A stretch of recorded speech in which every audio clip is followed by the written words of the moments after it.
The ego is the killer of all happiness. I was listening to this very fascinating podcast the other day. There was a psychologist talking about one of her recent books about the ego and how the ego messes up everything. And the origin story of her idea, the origin story of this idea, as she explained it, was back when she was doing her PhD thesis, when she was studying gambling addiction. And while she was studying gambling addiction, she was living with her then fiance, who had a high-pressure sales job. And she started to notice a lot of similarities between gambling addiction and her fiance with the high-pressure sales job, particularly how the statistics kind of matched up. The way that gambling addiction works is you do some behavior, some repetitive behavior, but you get a sometimes burst of positive response from the system, less than 10%. So if you're throwing the dice over and over again and you get a less than 10% massive positive feedback response from the system in the form of a big win, that's a low enough probability to make you get addicted to that behavior. Because if you get a low enough probability, it has to be below a certain threshold to fire off this dopamine response in your brain. If you get the dopamine response every single time, if the dopamine response becomes predictable, then it's not so addictive. But if it's unpredictable and it's below a certain threshold, that will create the addiction feeling. You're doing this thing over and over and over again, and less than 10% of the time you get this massive positive feedback that's unpredictable, unexpected. That creates the dopamine burst in your brain that says, keep doing this. And this is how people get addicted to gambling. But she started to notice similarities in her boyfriend, her then fiance, because the numbers for the sales team, the numbers for the sales job he had was about the same. He would push with his ego, push with the high-pressure sales close. He would do the same repetitive thing over and over again, call people on the phone, talk to people in the field, talk to customers, and the threshold was the same. They were getting a less than 10% success rate. And because the statistics matched up, she started to wonder if maybe getting addicted to selling things was similar in structure, neurologically speaking, to getting addicted to gambling. Because you do the same thing, the same repetitive things over and over again, and a less than 10% success rate. And when you get that unpredictable, less than 10% success rate, it gives you this massive dopamine rush, which programs you subconsciously to keep doing this thing, to chase that less than 10% success rate. And the more she studied this, the more she kind of shifted her focus into the ego. And the difference between a sales job and a gambling addiction is the gambling addiction, the thing that you're doing is a completely neutral thing. Rolling the dice is a completely neutral thing. But if you're a salesperson and you get addicted to the close, you get addicted to the rare sale that comes your way and all the admiration you get from your teammates, it's because you're pushing your ego. Whereas a neutral behavior versus pushing your ego is much more pleasant. Asserting your opinions on other people, asserting your ideas on other people is a very ancient instinct. Asserting your ideas on other people is a very powerful instinct. So if you combine these two behaviors, gambling addiction versus sales addiction, because the ego is inherently much more pleasant when it is expressed, this is a much more powerful addiction. But because this is kind of a mainstream thing, it's not really seen as an addiction. So she started to research all these different potential negative dysfunctional behaviors that are all driven by what she calls an ego addiction. Even if you're not in sales, you can be addicted to your ego so long it has the same basic statistical structure. You push your ego all the time. That's the repetitive behavior. And if you get a less than 10% success rate that gives you enough dopamine, that creates the addictive behavior. And that is the underlying structure that underlies a lot of dysfunction in modern society, according to her theories.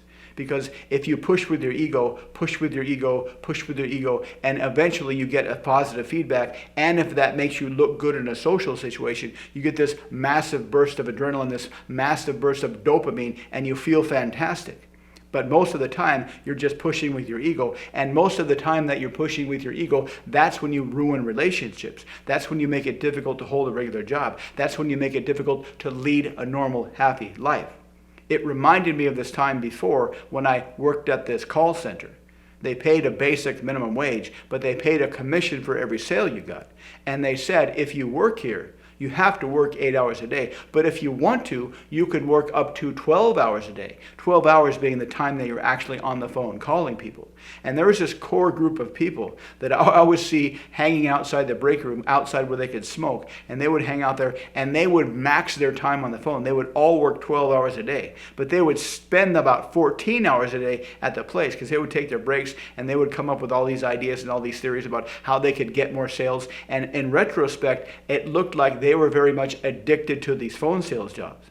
Because one of the core ideas that she was talking about with regards to addiction is once you start to get this positive feedback in a random system, you start to delude yourself that you have control over the random system. This is a function of how we need to always feel agency. When we're in a random situation, our brains, our subconscious will always look for ways to believe that we have some kind of an agency, which is why gamblers start to believe that they can actually control the system. They have some kind of a gambling system that makes them feel more in control, that makes them feel like it's not such a randomly generated positive feedback that's less than 10%.